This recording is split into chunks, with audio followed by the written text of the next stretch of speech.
of you and what a linebacker like him in this system can do with his skill set and what we'd seen in his first couple of years. End of story. Also too, I have to mention another rookie. Savage got his first pick today, pass defended, and then add on to his little secondary bass brother, Jair Alexander. Give that man a big man flex. He went and ripped a fumble about a 6'5" man. And people trying to say he's too small to play football in the NFL secondary. Dude, bullshit, people. Why is it that people find the dumbest things to pick on? He has every skill set and every ability, and I'm going to say it. He has, and I said it from the beginning, didn't I? And maybe it's still a little too early, but his overall package is so Deion Sanders, it freaking scares me. It really does. He's not quite as fast because there's not a whole lot of human beings that are just that straight line Olympic speed fast, but he has got everything. That straight line Tiger can stay that fast at different angles. Right. That's the thing. Yes, I'm just saying, like, and I know people are going to go, oh my God. I don't think that Deion Sanders would think I was being blasphemous to say that this kid has a lot of his overall qualities and game to him. I think. Hell, he might even say that he might even give him credit that he's just more consistently physical, even though people say he wasn't physical enough. I would say that that's the one thing I would give him the edge right now over those is he is consistently physical all the damn time, where I think Deion picked his spots. When he needed to be, he would make a tackle, he'd put his nose in there, and he'd do it. But most of the time he didn't need to be, so what was the point? Well, listen to this. I mean, with how physical the defensive line was today trying to stop that run game, I understand we gave up some rushing yards today with Lindsey and Freeman, but guess what, guys? Our DBs are right there in the mix. Kevin King had 9 tackles today. Jerry Alexander had 7. Amos had 7. I mean, Savage had another 5. Our DBs are physical. They're fast. When our defensive linemen are trying to tackle someone, our DBs are lower in the shoulder, and it's showing. We have a defense at every level, talented players at every level of the defense. Now, considering I know we're getting excited, but before we get too far into it, because we can circle back to all these things, because we don't want to get too one-sided here. Let's get to the negatives, because there is negatives. Now, for the people out there that like to be negative, don't you dare take anything we're about to say and run to the frickin' creek and make this into a like Florio. These are small things because nobody and no team and no game is perfect. So these are the realities of what I saw and what Dave saw without being any tape review, okay? So initial reactions. I'm going to start this one on the negatives, bud, okay? We're going to go defense first and then offense, reverse it all? We can do offense. I had actually something I wanted to say earlier, but I almost said it. But we'll go offense first then. All right. I was going to say for my negatives for offense, I've got the offensive stalls and the stretches of non-production. Although they were better this week, I felt like I have in my notes, I felt like it's because in those stretches, there was no identity and there was no plan to their play calling, it felt like. And so there was just kind of like they just stalled out and like they had no direction to their offense in certain stretches of the game, I felt like. And that's why I felt like the offense stalled. So to me that was a negative I noticed throughout the game from the beginning to the end. That's mine. It's always long drives that seem to stall on too. I understand the first drive we did well, but it's like the third quarter, those longer drives, it's like we couldn't seem that we'd get 1 or 2 first downs, and we couldn't seem to catch a rhythm on those longer drives. But, I mean, that's something they can focus and work on next week because they've been checking off the boxes. Like you said a couple weeks ago, it's 1 to 3 things every week. And they fixed 1 to 3 things this week. Now they're going to do the same thing next week. And the overall run game was just inconsistent. It's not as productive as you'd like, and that had something to do with what I said just a second ago. With there was a lot of spread and shotgun, and it felt those stretches felt very Mike McCarthy to me. I'm just going to say it. They looked and felt very last year and previous Mike McCarthy. There was no motions when they would go into those spreads. It was and that's honest to God. Now I didn't write that down, but now that I'm thinking back on it, that's exactly what those plays look like. They did not look like the offense that we had been seeing and what they normally run. They looked very Mike McCarthy, and it didn't seem to work. It actually felt like that was the cause of those stall outs on offense, because it got away from what this offense kind of does, even when it doesn't work. The run game, sticking with it, creates play action, just like the big NVS touchdown and some of the other plays on play action. And then I've got another one. The overall third down offense is still an issue here with these guys converting thirds, even thirds and shorts. They're still having some problems with third down conversions. That's all I had for the offense. One of mine, penalties. We seem to be shooting. It was only 7, but it seemed to be shooting ourselves in the foot whenever we had momentum going. Like when we got a couple first downs, and then Bakhtiari has like the most rare blue moon false start we've seen him have in forever.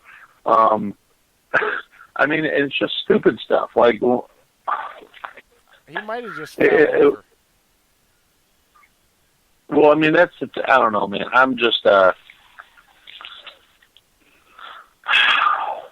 I just think that the penalties really did have an effect. Like whenever we got momentum, they kind of killed us, or whenever we got on the Denver side of the field after a long drive, and those penalties kind of kicked it back. Yeah, Dave. They were an issue. That's not one I mean, it was 7, I didn't even still. think of it.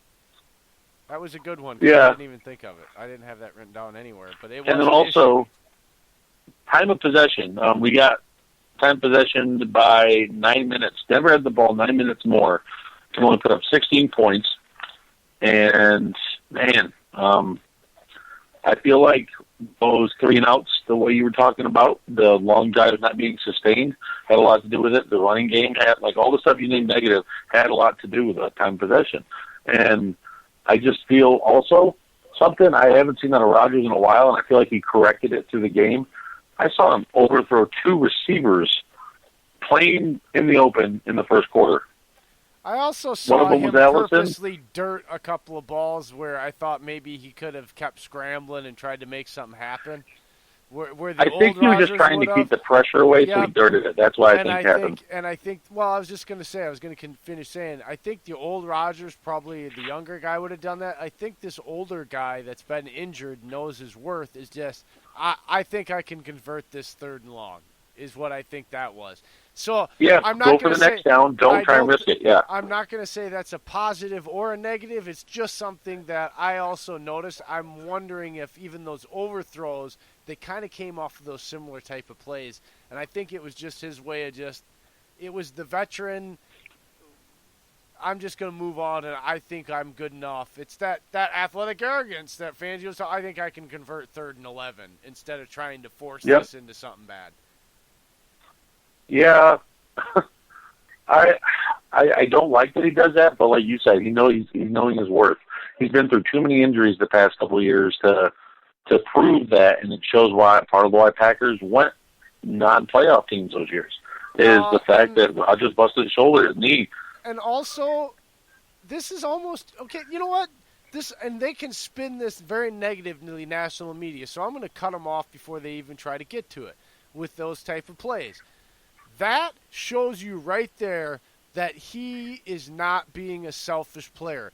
He is actually those abilities. Not only it does still. I'm not saying it doesn't show that he doesn't believe that he can convert 3rd and longs. But even when he does it on 3rd down and he has to punt it, the fact that he is not trying to overdo it and trying to over scramble and put himself in harm's way shows you that he's confident that if it's a 3rd down play or a 2nd down play, he'll convert 3rd down. If it's a 3rd down play, he's basically saying, you know what, we'll punt the ball, and I think my defense can either get the ball back or stop him, and we'll start again next time because it's just not worth it for me for something bad to happen and put my defense in a bad situation. So you know what? It's an actual very big step in what we have always looked at in Rodgers' psyche and how I think he's buying into this as an overall team and how it can actually be considered. My view, the way I'm viewing it, right or wrong, is that that's a sign of him buying into this not being the Aaron Rodgers show, this being a team thing, and him buying into the entire team. The special teams, he's trusting that J.K. Scott is going to keep being a stud and pin him back, and he's trusting that he was averaging 50-yard punts today. Well, you know what I'm saying? To me, it's a sign that he is buying in, that he's not going to try to do too much. He's not giving up. But it's a really a good thing. He's playing team ball, and the defense, man. Look, I had one tweet, and I had to untweet, not untweet it, but I had to tweet myself shame because it's just out of habit. When this defense was kind of getting gashed and the game got closer, it was tied up, I think, and I tweeted, they're getting gashed and they're having a hard time. They're not being and then they ended up with a turnover and things turned around. I'm not used to this, so I'm still adjusting from a fan standpoint, Dave, of a defense that when it does that, they'll still come back and they'll correct themselves before things get out of hand. Like, it wasn't a couple plays later they corrected all their crap, and then they continue to do that. So, well, that 3 and out after the touchdown, and the next thing you know, they J.K. Scott put them way back on the 15-yard line. Preston Smith hits Joe Flacco. Next thing you know, boop, ball pops out. The rookie Rashawn Gary gets on it. I mean, it's that type of momentum that the defense for this Packers team can just swing. Also, too, another negative I wanted to bring up. I'm not trying to sound like negative Nancy here, but, man, Marquez Valdes-Scantling had 3 drops this game. He had 2 last week. I hope it's not becoming a habit, but I feel like he's trying to move upfield before focusing on his football. He needs to settle down, get his hands on that. I understand some were contested, but, man, you got big old hands, big old body. You get that sucker in. Yeah, that's usually what it is. That's the mental thing, and because we know he's got good hands, and so things like that are, it's not focusing on what you're doing, it's worrying about what you're doing after you secure the catch. Well, it doesn't matter if you don't catch it, so always worry about catching also, the too, ball Dylan first. just got a hold of me and said he's ready whenever we are, so maybe we should give him some call. Well, tell him just to call, and we'll just patch him right in. That's how this will work. Then I think he's waiting on you. That's the way he said. He doesn't have to wait on me. I told him he could just call. I just click him in. Otherwise, we got to take a break. I don't want to take a break. Do you want to take a break? We can take a break. I actually do have to use the men's loo. Well, fine. Then we'll take a break. I'm sorry. Fine. You got 1 minute and 58 seconds. You better go to the loo fast. Break time, folks.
Oh, we are back.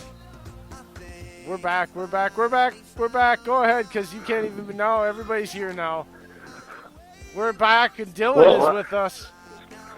Dylan, buddy, I got to say sorry.